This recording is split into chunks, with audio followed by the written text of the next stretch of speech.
2 years ago, I had to take the bus with my friends in order to go to the shopping mall. When we entered the bus, we realized that it was almost full, so we had to sit separately. I sat alone and then a stranger woman sat next to me. At first, we didn't talk, but then I said hi to her and our dialogue started. Although we were strangers, we realized that we had a lot of things in common.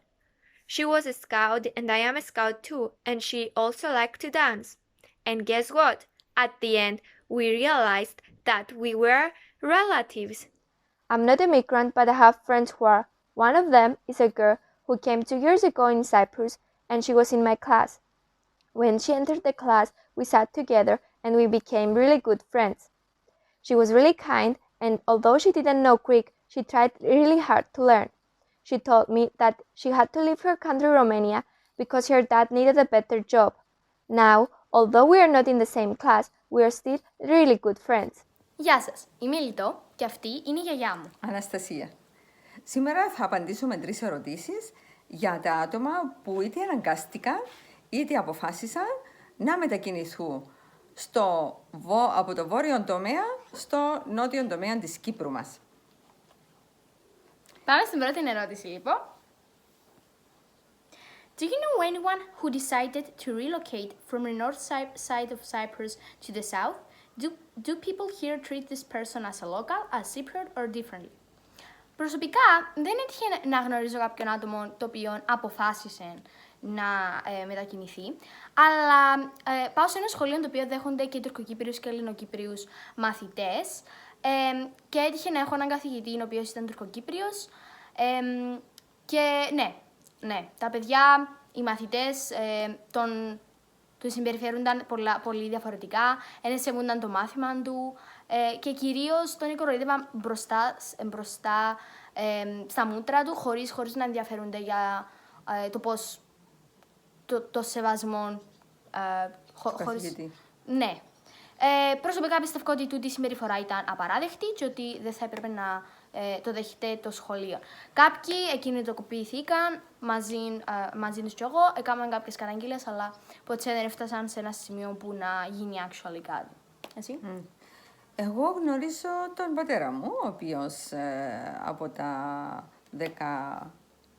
18 του χρόνια αναγκάστηκε να μετακινείται στην Κερίνια, από την Πάφο να μετακινείται στην Κερίνια μαζί με το θείο του για διάφορες δουλειές, ιδιαίτερα εργολαβίες, οικοδομές, ελαιοχρωματιστής βασικά, όπου και γνώρισε την μητέρα μου φυσικά μετά από προξένια και την επαντρεύτηκε.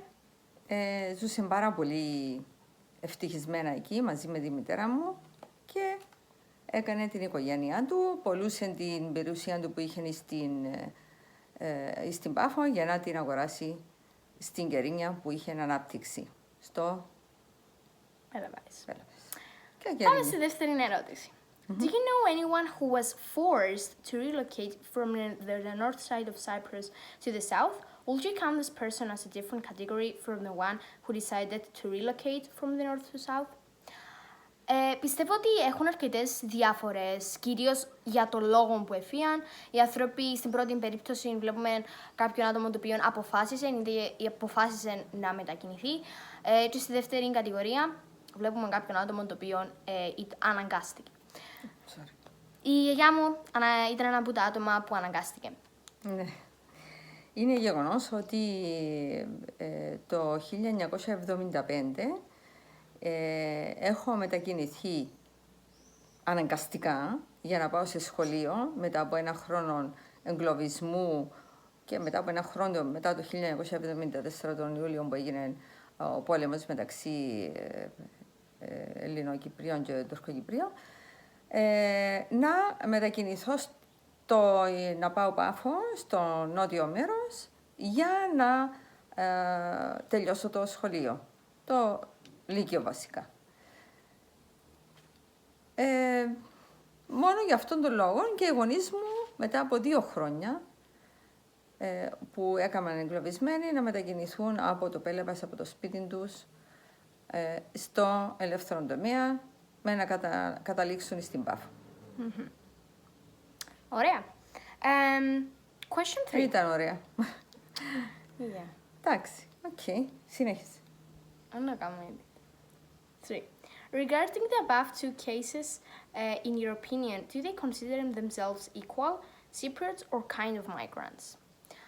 Κυπρία είσαι σίγουρα καθότι επέρασες και περνάς δάμε στην Κύπρο, αλλά είσαι μετανάστρια. Όχι φυσικά. Εγώ είμαι εκτοπισμένη βασικά Δηλαδή? και η οικογένεια μου. Διότι ο μετανάστης είναι αυτός που εθελοντικός ή μόνος του αποφασίζει να φύγει από τη χώρα του για να ζήσει κάπου αλλού για καλύτερη ζωή.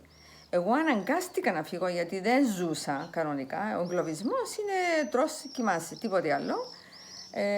Ούτε μετακίνηση στο χώρο μας, εκτός από το χωριό, ούποτε. Και δεν ήμουν σε σχολείο.